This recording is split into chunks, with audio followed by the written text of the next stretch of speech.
Eh oui, vous avez bien lu, nous allons parler aujourd'hui des capitales du Japon.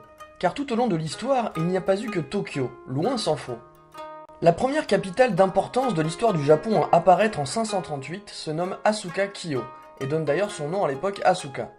Durant cette période, la cour change de palais à chaque décès d'un empereur. Il peut être en effet dangereux de vivre dans une résidence où se trouve un éventuel fantôme impérial.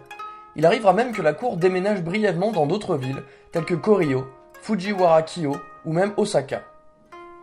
Cette pratique de déménagement à répétition diminuera pour des raisons évidentes et l'emplacement de la capitale se stabilisera peu à peu.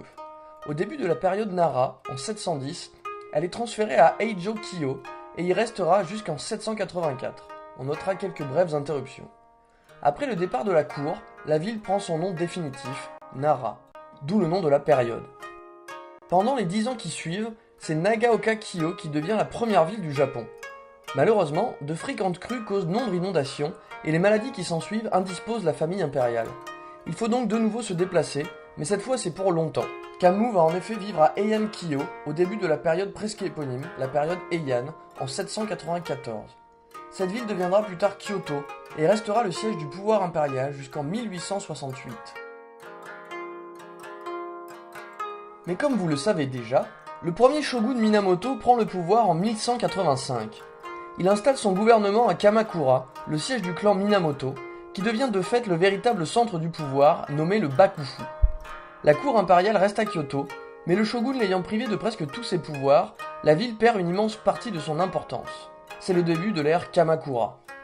En 1336, après une brève restauration des pouvoirs à l'empereur qui ne dure que 3 ans, commence la période Muromachi. Elle doit son nom au site qu'a choisi Ashikaga Takauji, le nouveau shogun, pour établir son Bakufu. Ce lieu se trouvant à Kyoto, la ville redevient donc la capitale, jusqu'à la fin de l'époque Sengoku Jidai, l'âge des provinces en guerre, où le chaos règne.